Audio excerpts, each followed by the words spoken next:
तो तब समझ में आता है कि युद्ध की कितनी बड़ी कीमत आपने चुकाई। क्या ये जो हमने एक्शंस लिए, क्या ये जरूरी थे? टुकड़े टुकड़े आपको क्यों खुद करने की जरूरत है जब आप दूसरे तरीके से टुकड़ों में टुकड़े करवा बट रहा सकते है। हैं। सिंध है, बलूचिस्तान है, खैबर तुनवा है। पख्तूनख्वा, बहुत कुछ है करने के लिए। कि भाई ये पाकिस्तान से आया था, ये टेररिस्ट है। हाँ। ये कश्मीर का था, ये उग्रवादी है, ये मिलिटेंट है। नहीं, ये सब- डिफरेंस कैसे क्रिएट होता है? नहीं, हमारे लिए सब टेररिस्ट हैं। क्योंकि हमने 62 की जंग देखी, 65 की जंग देखी, 71 की जंग देखी, फिर हमने 99 की जंग देखी, और इसके अलावा कई समय पर हमने डिस्टर्बेंस देखे। इन सब में खास बात है, जैसे 62 की जंग में हम आर्मी पर डिपेंडेंट थे, 65 की जंग में हम टैंक्स पर डिपेंडेंट थे, 71 की जंग में हमने देखा भाई आर्मी और एयरफोर्स ने मिलकर कहीं ना कहीं ऑपरेशंस किए और हमने जीत दर्ज की। 99 में भी हमने ये चीज देखी। लेकिन इस बार जो जंग है उसमें हम सबसे पहले ये देख रहे हैं कि तीनों सेनाओं को एक साथ लाया गया, army, air force and naval forces, तीनों को एक साथ करके आगे लाया गया। और इसका क्रेडिट सीडीएस पद जो बनाया गया उसको भी हम देंगे। उन सारी चीजों पर हम डिस्कशन करेंगे। लेकिन मेरी कोशिश थी एक नेवल ऑफिसर भी हमारे साथ हों, बट अनफॉर्चुनेटली हमारे पास नहीं है। बट आर्मी और एयरफोर्स को मैंने जरूर कंबाइन किया। तो बोथ ऑफ यू सर, आप दोनों का स्वागत है। मेरे साथ कर्नल अमिताभ अमित जी हैं, जिन्होंने कश्मीर और जम्मू के अंदर अपनी सर्विसेज दी हैं, तो आपसे बहुत कुछ समझने को मिलेगा सर। और हमारे साथ विंग कमांडर अरुणिंद्र वर्मा जी हैं। सर, आपके एयरफोर्स का जो एक्सपीरियंस है बहुत कुछ समझाने के लिए काफ़ी है। सबसे पहले सर मैं आप ही के पास आ रहा हूँ वर्मा जी। आप अभी की जो जंग, अब तक की जो हम देख रहे हैं, अभी तक जो डिस्टर्बेंस और अटैकिंग एंड डिफेंसिव पोजीशन देख रहे हैं, सबसे ज़्यादा चर्चा S-400 की हो रही है, सुदर्शन चक्र की, कि भाई पाकिस्तान का हर मंसूबा नाकाम हुआ, क्यों हमारे पास सुदर्शन चक्र है। सबसे पहले आप मुझे बताओ कि किसी भी देश के लिए एयर डिफेंस सिस्टम कितना जरूरी, कितना इंपॉर्टेंस रखता है? एयर डिफेंस का बहुत ही इम्पोर्टेंट रोल है हर हालत में। लेकिन अब एयर डिफेंस बड़ा एक व्यापक एक टर्म है। आपको पहले, सबसे पहले उसका एक एलिमेंट होता है सर्विलेंस एंड डिटेक्शन। सबसे पहले पता तो चले कि कौन आ रहा है और कहाँ से आ रहा है। तो आपके पास लॉन्ग रेंज मिसाइल, वो रडार सिस्टम होना चाहिए, जिससे कि आप पैनोरामिक व्यू ले सकें। अब पैनोरामिक ऑफ कोर्स मींस कि ओनली फेसिंग द एनिमी, अब पीछे से तो आने की आशा नहीं है। तो लॉन्ग रेंज सर्विलेंस रडार होने चाहिए। उसके बाद अगर आपने डिटेक्ट कर लिया है तो then you have got something to attack them with. और वो अटैक करने के लिए आपको कई तरह की चीज़ें होनी चाहिए आपके पास। लॉन्ग रेंज पे ही आप उसको शूट कर सकते हैं। अगर आपने बहुत दूर से देख लिया तो आप 300 किलोमीटर पे आप उसको शूट कर सकते हैं। आपके पास मिसाइल्स हैं, करिए। अगर मान लीजिए आप देर से उसको कर पाए, क्योंकि अगर ज़मीन के बहुत लो लेवल पे आ रहा है, क्रूज मिसाइल टाइप की चीज़ आ रही है, वो नहीं आप देख पा रहे हैं, पास आने पर अगर देख पाते हैं तो शॉर्ट रिएक्शन टाइम मिलता है। तो आपके पास दूसरे किस्म के मिसाइल होने चाहिए जो कि 60 किलोमीटर, 70 किलोमीटर, 50 किलोमीटर की रेडियस पर मार चुके हैं। मान लीजिए उससे भी बच करके निकल गए, तो आखिर में बिल्कुल जब घर पे पहुंच ही गए तो आपके पास ऐसे होने चाहिए कि वो तो शोल्डर फायर्ड मिसाइल से लेकर के, स्टिंगर टाइप के मिसाइल से लेकर के, और एयर डिफेंस गन्स जो होती हैं, हमारे पास एयर डिफेंस गन्स बहुत पुरानी चली आ रही है, L-70 1971 वॉर से आज तक, लेकिन वो भी इफेक्टिव होती हैं और उससे पूरी बराज की जा सकती है। तो इस तरीके से बड़ा लंबा चौड़ा एक व्यापक सिस्टम होता है। इसीलिए हम बार बार कहते हैं कि एयर डिफेंस सिस्टम, और भारत इस मामले में बहुत लकी रहा है कि हमने एक बहुत ही अच्छा एयर डिफेंस सिस्टम किया। इसके लिए हमारी विदेश नीति को और हमारी केंद्रीय सरकार के नेतृत्व को हम कहते हैं। पुतिन 2018 में यहाँ पर आए थे और उस समय से निर्मला सीतारमण जी थी शायद रक्षा मंत्री। 40,000 करोड़ रुपए का सौदा, छोटा मोटा सौदा नहीं था, बहुत बड़ा सौदा, लेकिन बहुत जिक्र हुआ था। 40,000 करोड़ रुपए का सौदा, और इसमें ऐसे 7 जगहों पे ऐसे एयर डिफेंस सिस्टम्स किए गए। इसमें करीब 60,000 मिसाइल्स, 60,000 मिसाइल्स इसमें साथ में आएंगी। इस तरह से ये सौदा हुआ। तो उनके पास अब ये पूरा फुली मोबाइल सिस्टम है। ये एक जगह से दूसरी जगह आप आसानी से मूव कर सकते हैं। 5 मिनट लगता है इसको ऑपरेशनल होने में। आपको खबर मिली और आपने उसको 5 मिनट के अंदर में जो आपके रडार ऑन हो गए और सर्विलेंस रडार घूमने लगा, आपने डिटेक्ट किया और तुरंत वो किया। अच्छा, एक काउंटर क्वेश्चन मेरा यहाँ तो सुदर्शन चक्र नाम, इसको बहुत सोच समझ करके हमने नाम बहुत बढ़िया चुना है। और इसको समझने के लिए, एक अप्रिशिएट करने के लिए इसको कंपेयर करना होगा जो चीन ने इनको दे रखा है, HQ-9 सिस्टम। आप उसका यही समझ लीजिए कि HQ-9 सिस्टम एक्चुअली रशिया का ही बना हुआ SU-300 सीरीज जो थी, वही SU-300 सीरीज चीन ने उसको नकल मार दी और बना दिया। तो जाहिर है कि अब चीन तो फेमस इसी के लिए है, कि टक्कर मारो, SU सस्ते में चीज अवेलेबल करा दो, चले ना चले ये तुम्हारी Exactly. तो ये SU-400 से SU-300 की कैपेबिलिटीज कम है, इसकी पकड़ ये 400 किलोमीटर तक अगर मार कर सकता है तो वो 300 किलोमीटर तक ही कर सकता है। इसकी सीलिंग अगर 24 किलोमीटर हाइट तक जा सकता है तो वो है अपना HQ-9 तो हमारा जो है 34 किलोमीटर की हाइट तक ऑपरेट कर सकता है। तो इसलिए हमारा बहुत ज़्यादा सशक्त सिस्टम है। और दूसरी बात यह है कि हाथ कंगन को आरसी क्या देख तो लिया आपने, सामने लाहौर का पूरा एयर डिफेंस सिस्टम जो है उन्होंने नेस्त नाबूद करके रख दिया है। तो और पूछना बाकी क्या है। अच्छा अमिताभ अमित जी, आपका जो एक्सपीरियंस है वो एक आर्मी वाला, ये तो एयरफोर्स का पॉइंट ऑफ व्यू था। जी हाँ। लेकिन जब जंग जमीन, क्योंकि जंग होती है तो जमीन पर भी होती जी है। हाँ, जी हाँ, जी हाँ। जब मैं डिस्टर्बेंस देख रहा था, जैसे ऑपरेशन सिंदूर किया, उसके नेक्स्ट डे पाकिस्तान ने कोशिश की 15 शहरों को टारगेट करने की, उसके अगले दिन रात में फिर से टारगेट करने की कोशिश की जम्मू, और अलग अलग 24 शहर हैं जहां पर टारगेट किया उन लोगों ने, और अपने बहुत सारी मिसाइल्स और तरीके से ड्रोन्स अटैक किए। मैं ये समझना चाहता हूं कि हर भावना ये कहती है कि भाई पीओके कब्जा लो, अब बात निकली है तो दूर तलक जाएगी, पीओके कब्जा लो। क्या ये इतना आसान है, या आप क्योंकि उस सेक्टर में, उस एरिया में आपने सर्व किया है, आपने पीओके को देखा है, वो बॉर्डर्स को देखा है, क्या ये ऐसा है कि आर्मी सीधे जाए और पीओके में घुस जाए और कब्जा कर ले? और कहते हैं ना, वो बॉर्डर फिल्म का एक बहुत फेमस डायलॉग है कि ब्रेकफास्ट यहाँ करेंगे, लंच वहाँ करेंगे, और जो डिनर है वो सीधे वहाँ करेंगे। तो ये संभावना बनती है कि ब्रेकफास्ट हम इंडिया में कर रहे हैं और डिनर तक हम पहुँच जाएं, पीओके कब्जा? देखिए, एक फौजी की तरह मेरी सबसे पहली इच्छा है कि हम पीओके को ज़रूर कब्जा करें, पूरा कश्मीर हमारा हो। वैसे मुझे लगता है कब्जा वर्ड शायद मैंने गलत इस्तेमाल किया, वो तो पूरा, था ही हमारा, वो हाँ, हम पूरा वापस ले लें, हम पूरा वापस ले लें। और ये मेरी सोच है कि जिस दिन वो इलाका हमारे पास वापस आ गया तो उस दिन जो प्रॉब्लम है कश्मीर का वो अपने आप ही ख़त्म हो जाएगा। क्योंकि उस समय अभी जो लोग आका हैं इनके, वो दिखाते हैं, देखिए साहब, एक हम लोग वहाँ जा सकते हैं, उनसे मिल सकते हैं, लेकिन जब वो जगह ही नहीं रही, जब वो भारत का हिस्सा हो गया, तो वो एक जो ख्वाब आप दिखा रहे हैं वो ख्वाब ही ख़त्म हो गया। तो इसलिए कोई दिखाने वाली बात नहीं है, कोई मोटिवेशन नहीं है। तो जिस दिन हमने वो हिस्सा वापस ले लिया, वो मेरे लिए तो बहुत अच्छा दिन होगा और मैं उस दिन का इंतजार करूंगा। उम्मीद करता हूं कि मेरे जीवन काल में ऐसा ज़रूर हो। आपने पीओके को कितने पास से देखा है? एकदम बगल में देखा है। मैंने अपनी बटालियन कमांड की है उरी में।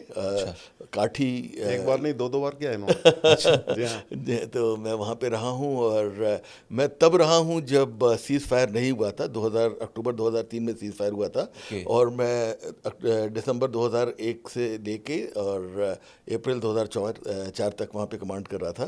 तो मैंने बहुत वो देखा है। और जो पराक्रम का टाइम था जब हमारी संसद पे अटैक हुआ था, तो टेंशन बहुत हाई था, और उस समय हम लोग बिल्कुल तैयार थे जाने के लिए। और ये था कि अब इस बार तो आर पार की लड़ाई होके रहेगी। फिर बाद में मैं जब मेरे इलाके में टाइम के करस्पॉन्डेंट्स आए थे, तो वो बता रहे थे कि 2 बार हम लोग तो एक बहुत छोटे एरिया में रहते हैं और हम लोग का विजन लड़ाई के दौरान बहुत कम रहता है, लेकिन जो दिल्ली में बैठा है और उस माहौल में है, तो बताता है 2 बार तो हम लोग ने सोच लिया था कि ये लड़ाई हो ही जाएगी। और मुझे लगा ये लड़ाई क्यों नहीं हुई। तो अगर होती तो अच्छा होता। जहाँ तक कब्ज़ा करने का, देखिए, अगर हम लोग पूरी तैयारी के साथ जाएं और करें तो हम लोग ज़रूर कर सकते हैं। सच्ची बात यह है कि दोनों देशों के लिए आर्थिक स्थिति बहुत अच्छी नहीं है, और पाकिस्तान तो बिल्कुल ही दिवालिया है, कटोरा लेकर के IMF, वर्ल्ड बैंक मांगता फिर रहा है, और बेचते हुए आम से नमूने। आपने तो बेच खाया, यूक्रेन को दे दिया। वो सारा पाकिस्तान इसी चीज पर एग्जिस्ट करता है कि सब बाग दिखाते रहो कि एक दिन हम इसको पूरे गज़वाए हिंद है जी, हम यहाँ से रूल करेंगे। इसी तमन्ना में वो जिए जा रहे हैं, और यही एक तरीका है कि वहाँ पर आर्मी जो है देश को बेवकूफ़ बना करके शासन करती रहे। आप आज करिएगा, कुछ दिन के बाद इनका तरीका ही, उनकी रोटी दाल इसी पर चलती है। फिर करेंगे, हमें तैयार होना पड़ेगा कि ये बार बार करते रहेंगे। हमेशा के लिए सरेंडर आप करा दें, मुझे लगता है कि यह हवाई बातचीत है, संभव नहीं हो पाएगा। देखिए, नहीं, मैं ये कह रहा था, ये बात बिल्कुल मैं सही कह रहा हूँ। हम जो डिस्कशन कर रहे थे वो कह रहे थे क्या हम पॉसिबल है। हम ये नहीं कह रहे थे कि क्या हमें करना चाहिए। हाँ। सवाल इनका ये था कि क्या हम कर सकते हैं। हाँ। तो उसका जवाब ये था। अगर आप मुझसे पूछेंगे कि क्या करना चाहिए, तो देखिए युद्ध तो बहुत पैसे खर्चा करने वाली चीज़ है। 71 के बाद सुनने में अच्छा लगता है, लेकिन बहुत जो भीषण होता है। 71 के बाद हमारी इकोनॉमी की हालत हुई थी, और हमें उससे उबरने में मतलब बहुत टाइम लगा। मतलब अनएम्प्लॉयमेंट, प्राइसेस सब कंट्रोल से बाहर हो गया था। अगर आपको याद है 71 से, आप तो खैर बिल्कुल, मैं तो पैदा भी नहीं हुआ। हाँ, तो हम लोग ने वो समय देखा क्या है। पता पिछले जन्म में मैं खुद वॉर लड़ रहा हूँ। तो 71 से 75 का जो शुरू में तो बहुत अच्छा था कि इंदिरा गांधी को एक दुर्गा माँ का स्टेटस और ये सब हुआ, लेकिन धीरे धीरे when the reality starts biting, जब आपके खाना, जब आपके एम्प्लॉयमेंट, जब आपको ये सब होता है, तो तब समझ में आता है कि युद्ध की कितनी बड़ी कीमत आपने चुकाई। तो अगर वो युद्ध होगा तो उसकी कीमत भी हमको आगे चल के चुकानी पड़ेगी। इकॉनमी हमारी भी इतनी सुदृढ़ नहीं है कि हम एक लड़ाई लड़ने के बाद एक लड़ाई को बर्दाश्त कर सकें, मतलब इस तरह की लड़ाई बर्दाश्त कर सकें, क्योंकि बहुत बहुत पैसा खर्चा होता है, एक आपको पूरा रिसोर्सेज चले जाते हैं। तो लेकिन तब क्या, जब लड़ाई जो है, जंग जो है तोहफे में आ जाए, पहलगाम जैसे इंसिडेंट हो जाए, उस वक्त पर क्या आपको मतलब क्या ये जो हमने एक्शंस लिए, क्या ये जरूरी थे? क्या इतने भर तो जरूरी थे? हाँ, नहीं, बिल्कुल बहुत जरूरी थे, जरूरी, बिल्कुल। बहुत मैं तो यही कह रहा हूँ, आप ये थोड़े कि चुपचाप बैठ करके चूड़ियाँ थोड़ी पहन रखी है, मारो। लेकिन आप सोचो कि परमानेंटली आपने उनको समाप्त कर दिया। आप धरती के मैप से, नक्शे से पाकिस्तान को हटा देंगे, ऐसा नहीं संभव है ना। उसके बारे में सोचना चाहिए, प्रैक्टिकल सोचें हम। ये दूसरी बात है कि लेकिन मैप बदल सकता है, बलूचिस्तान की डिलीवरी हो सकती है उधर। हाँ बिल्कुल। ये दूसरी बात है कि आपके दर्शक लोग जो हैं बड़े दुखी हों कि ये कैसा फौजी अफसर है बैठा हुआ कह रहा है कि नहीं, हम ऐसा नहीं करना चाहिए। भाई प्रैक्टिकल होना पड़ेगा, कराना ही है तो बलूचिस्तान को कराओ ना। टुकड़े टुकड़े आपको क्यों खुद करने की जरूरत है, जब आप दूसरे तरीके से टुकड़ों में करवा सकते हैं। सिंध है, बलूचिस्तान है, खैबर पख्तूनख्वा है, बहुत कुछ है करने के लिए। आप क्यों डायरेक्टली खुद कर फंसना चाहते हो? अच्छा, एक चीज़ बताइए सर, आपका क्योंकि एयरफोर्स का एक्सपीरियंस है, अभी जो खबर हमें, एक छोटी सी खबर मिली, आई डोंट नो कि कितनी पुष्ट होगी या नहीं होगी, कि जो अटैक 8 मई की रात को किया पाकिस्तान में, उसमें जो ड्रोन्स अटैक किए गए थे, 500 के आसपास ड्रोन, बहुत बेसिक ड्रोन थे जो शादी वगैरह में हम लोग यूज़ करते हैं। इस तरीके के ड्रोन्स अगर वो भेजे, वो जो कि अनआर्म्ड हों, क्या ये कोई स्ट्रेटजी का पार्ट होता है ऐसे तरीके के ड्रोन्स को भेजना? हो सकता है। देखिए, सुन त्सू चाइनीज स्कॉलर से लेकर के और चाणक्य से नीति से लेकर के हर जगह डिसेप्शन जी, वॉर में एक बहुत ही ज़रूरी चीज़ होती है, धोखा देना। बिल्कुल। एयरफोर्स का विमान, जैसे लड़ाकू विमान किसी जगह बम गिराने जा रहे हैं, तो सीधे यहाँ से एक लाइन पकड़ कर सीधे गए कराची के ऊपर ड्रॉप करके वापस आ जाए, ऐसा कभी नहीं होता। वो रूट चुनते हैं, जाना है इधर तो जाएंगे इधर, और फिर घूम करके अचानक लास्ट मिनट पे आकर के उस टारगेट पे पहुँचेंगे। ठीक है, तो डिसेप्शन बहुत आवश्यक है। इसीलिए अगर आपको ड्रोन्स पाकिस्तान यूज़ कर रहा है, तो वो सारे के सारे आपको एक एक ड्रोन्स की कीमत मालूम है कितनी होती है? करोड़ों रुपए में है ये सर, इतना सस्ता खेल नहीं है। जबकि वो बच्चों वाला खिलौना सिर्फ दे के 10-20 हज़ार रुपये खर्च करके उन्हें कर दिया। ऐसा करने से भारत को प्रति, मतलब हमारे डिफेंस के जो एलिमेंट है, एयर डिफेंस एलिमेंट, उनको वो डिसीव कर सकते हैं, धोखा दे सकते हैं। उस पर्पस से किया जा सकता है। ऐसा नहीं कि वो बिल्कुल बचकाना बर्ताव था और बिना किसी कारण के साथ था। तो यदि ऐसा, मुझे मालूम नहीं कि ऐसा है कि नहीं है, लेकिन अगर ऐसा किया गया तो ये बहुत साधारण सी बात है कि अनआर्म्ड व्हीकल को आपने भेजा वहाँ पर, जो कि बहुत महंगे नहीं हैं, और भारत सोच रहा है कि यहाँ से अटैक आ रहा है। दूसरी बात, जब आर्म्ड आए तो दूसरी तरफ से आए, दूसरे डायरेक्शन से आए। ये किया जाता है। और लगातार दुश्मन को लगातार थकाए रखने के लिए भी आप जो सस्ते हैं, आप चलाए जाओ गोली, किसी को लगती है को नहीं लगती है। स्नाइपर जो है निशाना एक बार लेकर के लगाता है ताकि निशाना लगे, लेकिन जो स्प्रे करते हैं वो इसीलिए करते हैं कि उधर से निकल नहीं पाए, दुश्मन परेशान रहे। तो ये सब बैटल की टैक्टिक्स हैं और ये होती हैं। तो इसमें कोई टैक्टिक्स का पार्ट ऐसा अजूबा ऐसा नहीं है। हो सकता है उन्होंने सोच समझ के ये किया हुआ है। दो चीज़ें मैं समझना चाहता हूँ। एक तो ये कि पहलगाम के जो अटैकर्स थे अभी तक पकड़े नहीं गए, उनका कोई स्टेटस नहीं पता हमें कि वो हैं हिंदुस्तान में, पाकिस्तान चले गए, कहाँ हैं नहीं पता। एक तो पहलगाम के आसपास का जो एरिया है, क्या ये उनके छिपने के लिए, एस्केपिज्म के लिए एक कंफर्टेबल जोन है, इसलिए नहीं मिल रहे? कहाँ हो सकते हैं, पहली पॉइंट। दूसरा, जो हम कहते हैं इन्फिल्ट्रेशन हो रहा है, वहाँ से मिलिटेंट आ रहे हैं या क्रॉस बॉर्डर इन्फिल्ट्रेशन हो रहा है, ये कैसे पॉसिबल होता है? क्योंकि हम बॉर्डर पर जब देखते हैं, या हमारा जो अंदाजा है कि भाई बड़ी बड़ी दीवारें होंगी, ऐसे कैसे इन्फिल्ट्रेट हो जा रहा है कोई? सॉरी, मुझे आपका सवाल थोड़ा सा अजीब लग रहा है। आप जयचंद यहाँ इसी देश में थे, मीर जाफर इसी देश में थे, आपको पता नहीं।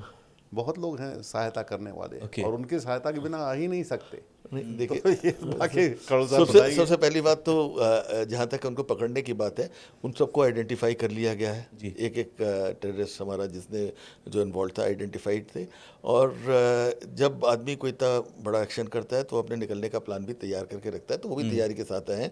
उसमें पाकिस्तान आर्मी के भी लोग हैं, वेल ट्रेंड, मतलब ये बड़ा ही काफ़ी तैयारी के साथ आए होंगे, लेकिन एक न एक दिन वो पकड़े जाएंगे, इसमें कोई शक नहीं है। मतलब हम ये कभी ना समझे कि वो लोग वापस पाकिस्तान पहुंचेंगे, Okay. उनको हम नहीं जाने देंगे। ये मेरा पक्का भरोसा है, और बहुत ज़ीरो इन कर लिया, इसमें कोई प्रॉब्लम नहीं है। जहाँ तक आपकी इन्फिल्ट्रेशन की बात है, एक बार आप आइए हमारे साथ, कभी किसी लाइन ऑफ कंट्रोल में जाइए और देखिए, तब आप देखेंगे कि कोई ऐसा मतलब वो नहीं होता, एक ऐसा दीवार नहीं है कि इस कमरे से उस कमरे जाना है। Okay. जो जंगल होते हैं, नाले होते हैं, टेरेन बहुत होती है, आप एक एक चीज़ वहाँ पे नहीं प्रोटेक्ट कर सकते।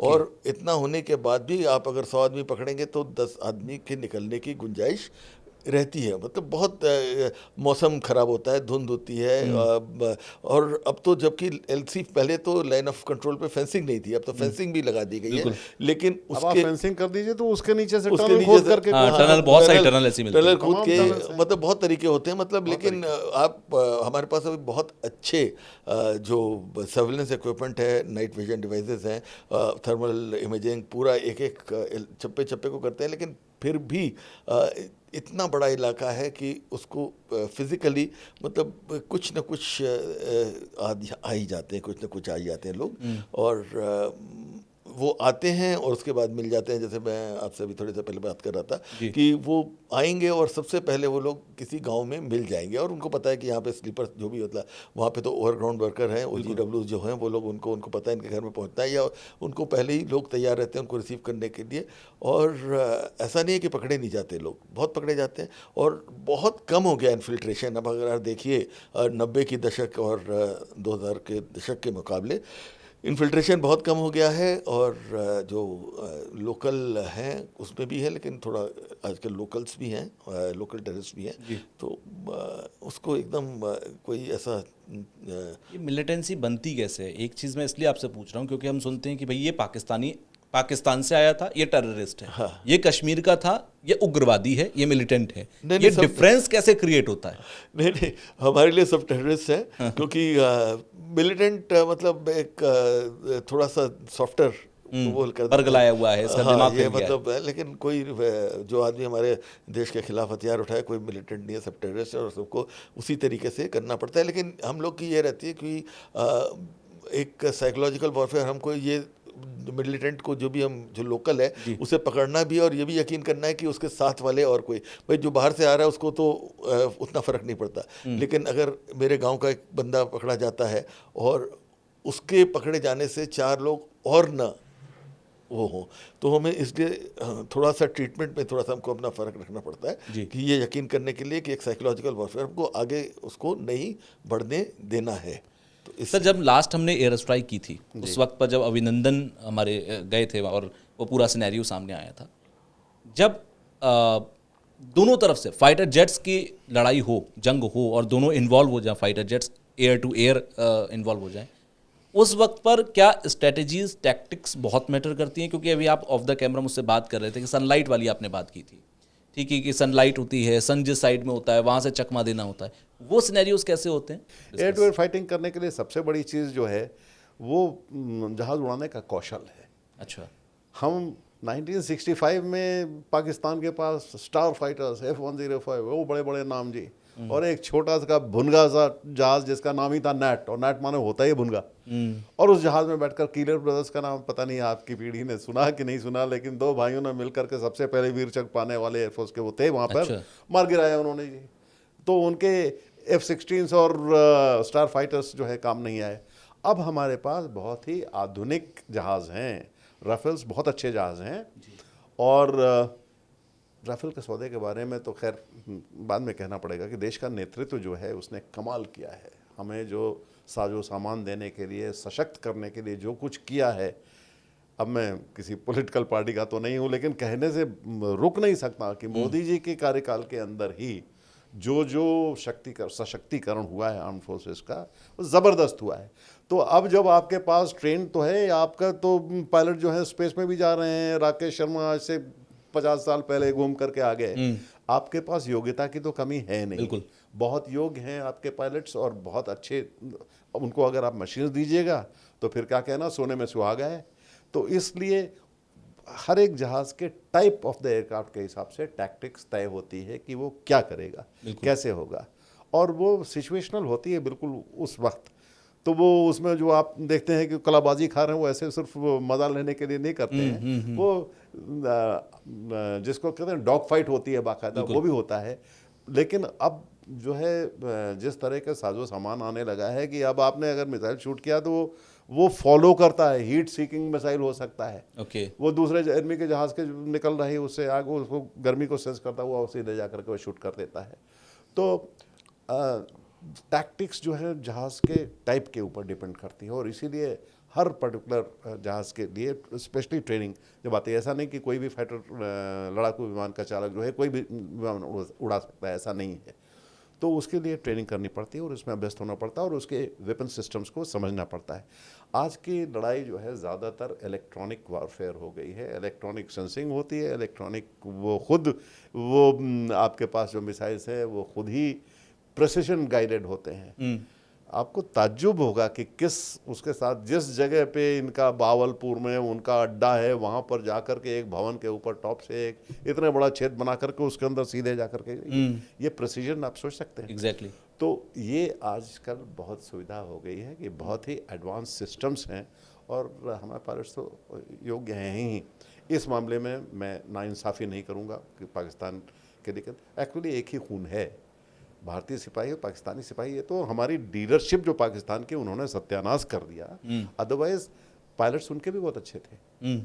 तो लेकिन जो जज्बा है, हौसला जो है होना चाहिए, वो इस वक्त भारत के नेतृत्व ने, देश के नेतृत्व ने जो हमारे सुरक्षा सेनाओं का जो हौसला बुलंद कर रखा है, उसके आगे कोई टैक्टिक्स नहीं। अच्छा सर, हमारे पास मिराज है, हमारे पास MiG-29 है, हमारे पास सुखोई है, हमारे पास राफेल है, हमारे पास तेजस भी अभी कुछ समय बाद आ जाएगा। सब ये जो अलग अलग हैं, क्या इनको जरूरत के हिसाब से यूज किया जाता है कि भाई इस जगह पे MiG-29 परफेक्ट रहेगा, या इस जगह पे राफेल? सबके रोल्स फर्क होते हैं। राफेल होते हुए भी हम एक राफेल का M वर्जन ले रहे हैं, वो क्यों? हमारे पास 2 एयरक्राफ्ट कैरियर हैं, INS विक्रांत, INS विक्रमादित्य। उसके ऊपर से उड़ान भरने के लिए MiG-29 आज तक ये काम कर रहे थे, वो जाकर के अटैक कर सकें। MiG-29 बहुत पुराना जहाज हो गया, अच्छा था जब तक रहा, बहुत बढ़िया काम किया और आज भी यूज़ हो रहा है। लेकिन उसको बदलने के लिए राफेल आया, तो राफेल M इस काम के लिए आ रहा है। तो फ़र्क जहाज़ जो हैं वो सपोर्ट देने के लिए होते हैं, कॉम्बैट एयर पेट्रोल के लिए होते हैं, उनकी लोड बेरिंग जो आर्मामेंट कैरी कर सकते हैं, जो वेपन सिस्टम जो ले जा सकते हैं तरह तरह के, उनमें मिसाइल्स होती हैं, उनमें गन्स होती हैं, उसमें रॉकेट्स होते हैं, और कैसा टारगेट है उस हिसाब से तय किया जाता है कि कौन सा एक वेपन सिस्टम यूज़ होगा। लेकिन मज़े की बात यह कि आजकल कुछ करने के लिए कंप्यूटराइज सारा मामला है, इलेक्ट्रॉनिक, आपको उतना कुछ करना नहीं पड़ता, वो बहुत कुछ तय हो जाता है जहाज़ का जो सिस्टम है। इसीलिए तो इतने महंगे एक जहाज़ जो अब आपके अरबों रुपए में, जो करोड़ों हज़ारों करोड़, तो जब हम ये कहते हैं कि हमने पाकिस्तान के 3 जहाज़ गिरा दिए, या हम कहते हैं 4 जहाज़ गिरा दिए, लाखों करोड़ों का नुकसान पाकिस्तान को हो जाता होगा इससे। अगर उसकी इतनी समझ होती पाकिस्तान को कि क्या, एक तो ऐसा है कि माले मुफ्त दिले बेरहम, बहुत पुरानी एक कहावत चली आ रही है, मुफ्त में मिलता आ रहा है, भीख में मिला हुआ है, ऐश करो। पाकिस्तान वो कर रहा है। 71 हो, 99 हो, 65 हो, आधे से ज़्यादा जंग हमने भावनाओं के दम पर लड़ी है और भावनाओं के दम पर ही हमने जीती भी है। तो मैं चाहूंगा कि एक एक करके आप इस हालात में जो आपके मन में आता हो, क्योंकि जब फील्ड पे आप लोग होते होंगे उस वक्त पर आपके अंदर भी भावनाओं के, और मैं अगर घर में बैठकर वो जोश महसूस कर पा रहा हूँ, तो आप लोगों का जोश अलग लेवल पे रहता होगा जब हम ये देखते हैं कि भाई स्थिति ऐसी है, टेंशन है। हम लोग दोनों मिलकर साथ ही गा सकते हैं। जाओ आप गाइए करण साहब। कर चले हम फिदा जानो तन साथियों, अब तुम्हारे हवाले वतन साथियों, कर चले हम फिदा जानो तन साथियों, अब तुम्हारे हवाले वतन साथियों। वाह। तो लेकिन हम जानो तन फिदा नहीं करेंगे, हम दुश्मन को उसके जानो तन से फिदा करेंगे। एक दिन आपके मुनीर, मौला मुनीर साहब जो हैं, वो बाहर निकाल करके फेंक दिए जाएंगे, कहीं पे बैठे होंगे और फिर कहेंगे रास्ते से निकाल करके, और बैठे होंगे किसी चौखट पे और कहेंगे दरो नहीं दरम नहीं, दर नहीं आशियाँ नहीं, बैठे हैं रह गुजर पे हम, कोई हमें उठाए। अरे क्या वाह। यानी पाकिस्तान की तस्वीर है कुल मिलाकर आपने जो गज़लें पेश की हैं। वेल, बहुत बहुत धन्यवाद, आप दोनों आए स्टूडियो में और इस हालात पर डिस्कशन हमने किया है।